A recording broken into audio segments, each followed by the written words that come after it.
T'es collégien, lycéen ou étudiant et t'as pas beaucoup d'argent pour t'acheter des mangas, et bien écoute, cette vidéo est faite pour toi car aujourd'hui je te donne toutes les astuces pour avoir des mangas pas chers, voire gratuits. Et oui, t'as bien entendu. Bon, déjà le premier conseil est assez utile et fonctionne bien quand t'es étudiant, c'est d'explorer ta ville. Et si t'es en campagne dans une petite ville, bah hésite pas à aller dans les alentours. Le but de partir à l'aventure et d'explorer, c'est de trouver des petites boutiques d'occasion, revendeurs, etc. Je te jure que par exemple dans ma ville, moi à Rouen, il y a certaines boutiques qui sont pas référencées sur Google. Alors du coup, vas-y, pars à l'aventure et cherche des petites boutiques. Par exemple, tu peux aller dans des boutiques comme Cash Express, Cash Converter, il y en a à peu près dans toutes les villes. Et dedans, tu pourras toujours retrouver un petit rayon manga avec des mangas à moins de 4 € par exemple. Allez, on y va. Bonjour. Dans des boutiques d'occasion classiques, le prix est entre 3 et 5 €. Et vraiment, n'hésite pas à y aller régulièrement parce que des fois, tu peux trouver des dingueries. Après, tu peux aller dans des boutiques plus spécialisées comme par exemple ici la boutique de l'Occasion à Rouen. C'est là-bas où tu trouveras les meilleures affaires. Moi, par exemple, j'ai chopé l'intégrale des Bleach à vraiment pas cher, genre moins de 200 € juste ici. Et c'était vraiment une super bonne affaire. Donc, je te conseille vraiment les boutiques d'occasion un peu plus spécialisées. C'est franchement cool.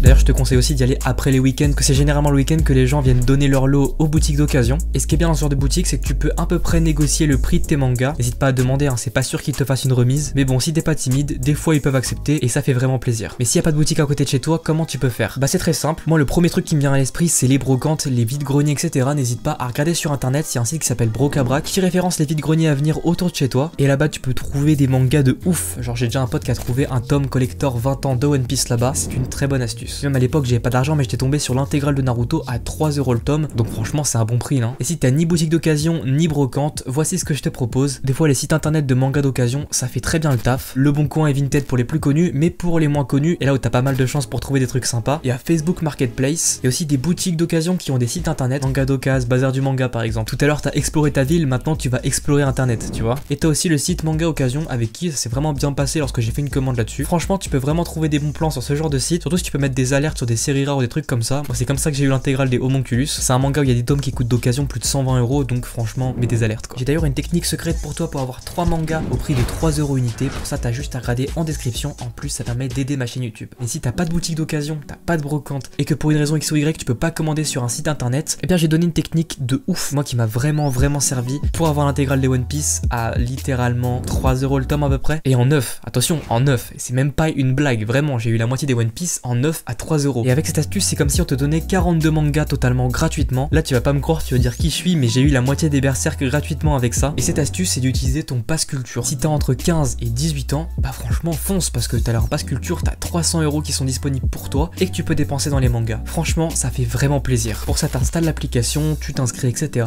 Et là bam, 300 € à dépenser dans les livres ou dans plein d'autres choses, hein, mais entre fans de manga on se connaît.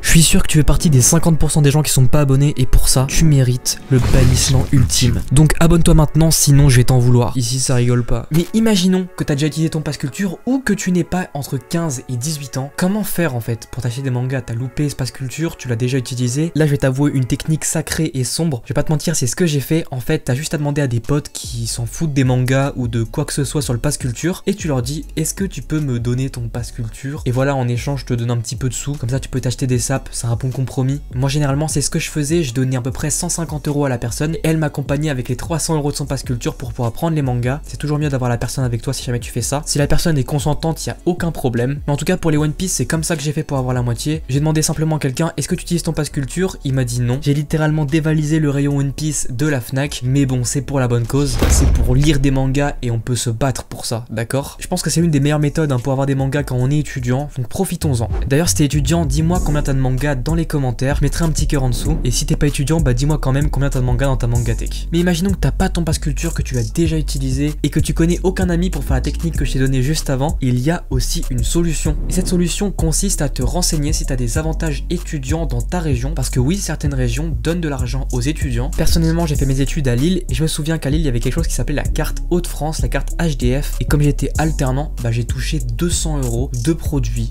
gratuits. Encore une fois, je me suis fait plaisir. Bon là, je me suis pas acheté des mangas avec, mais je me suis pris des écouteurs. Et si jamais ta Fnac refuse ta carte étudiante pour acheter des mangas ou quoi que ce soit, bah change de boutique. Moi je sais que j'ai dû faire plusieurs Fnac avant que ce soit ok de passer à la caisse avec des écouteurs et ma carte, et je pense que c'est aussi ok de passer avec quelques mangas. Donc voilà, aussi fais-toi plaisir, renseigne-toi. Maintenant tu veux une mangatech, pour pas cher, tu veux un meuble pour pas cher, parce que les Billy Ikea ça coûte 60 €. Donc je sais pas si toi t'as 60 € à débourser par étagère, surtout si tu commences à avoir beaucoup de mangas. Et bien c'est pareil, n'hésite pas à regarder sur les sites d'occasion si tu trouves des petits meubles pour ta mangatech. Mais il y a encore mieux, Ikea propose un service d'occasion en ligne ou dans la boutique la plus proche de chez toi. Et on sait jamais, peut-être que tu peux trouver des meubles sympas pour ranger tes mangas. Je sais qu'il n'y a pas que les Billy qui existent évidemment. Et dans ta boutique c'est le rayon qui s'appelle seconde main. Et donc c'est à toi de te ramener avec tes petits mangas pour voir si ça passe et pour voir si tu trouves des étagères vraiment sympas. Parce qu'encore une fois, on sait jamais, on est étudiant, on n'a pas beaucoup d'argent, bah pourquoi pas essayer de trouver là-bas qui ne tente rien à rien. Petite technique qui marche vraiment pour avoir des mangas gratuits. C'est un conseil que j'avais donné il y a très longtemps dans ma chaîne YouTube, je crois que c'était ma deuxième vidéo. Et cette technique c'est simplement les boîtes à livres. Il existe deux types de boîtes à livres, les boîtes de dons de livres, donc là tu peux prendre des livres totalement gratuitement sans aucun problème. Et t'as aussi des boîtes d'échange de livres où là il est préférable que tu laisses un livre en échange d'un livre que tu prends. Depuis que j'en ai parlé, j'ai vu certains d'entre vous qui arrivaient à trouver des mangas dans les boîtes à livres, donc des mangas totalement gratuits. Moi c'est pareil, ça m'est déjà arrivé d'en trouver dans des boîtes à livres et c'est généralement à peu près dans toutes les villes, donc n'hésite pas à explorer ta ville pour trouver ces fameuses boîtes à livres. Donc une petite après-midi, marche, boîte à livres, boutique d'occasion, etc. C'est bon pour le corps mais c'est aussi bon pour ton porte-monnaie et tes mangas. Mais maintenant je vais te donner un des meilleurs conseils quand j'étais étudiant ou quand j'ai commencé les mangas en général. Parce que c'est bien beau de trouver des mangas pas chers par-ci, des mangas gratuits par-là. Parce qu'au final on va se retrouver avec plein de tomes 1, des tomes random, etc. dans notre collection. Et évidemment ça va pas être très homogène. Bon après on est étudiant, on a une petite marge d'acceptation. Mais quand même je te conseille de respecter le conseil suivant. Priorise tes séries. En gros moi je te conseillerais de te concentrer sur 3 séries maximum. Parce qu'évidemment tu vas pas tout acheter d'occasion. Si tu trouves une série incomplète, je suis sûr qu'à un moment ou un autre tu vas acheter quelques tomes dépareillés en neuf. Donc forcément au lieu de t'éparpiller dans plein de petites séries différentes que tu as envie de compléter du coup, qui te poussent à dépenser, je te conseille de rester tranquille sur tes lectures, sur tes achats, de prioriser maximum 3 séries si t'as pas beaucoup d'argent. Donc évidemment à chaque fois que tu complètes une série tu peux recommencer une nouvelle facilement, mais ça t'évitera juste plein de problèmes, comme par exemple imaginons que plus tard t'as la collectionnite et que t'as envie de compléter tes séries, tu vas te retrouver avec une mangatech aussi grosse que celle-là, et crois-moi t'as pas envie de voir la gueule de mon porte-monnaie,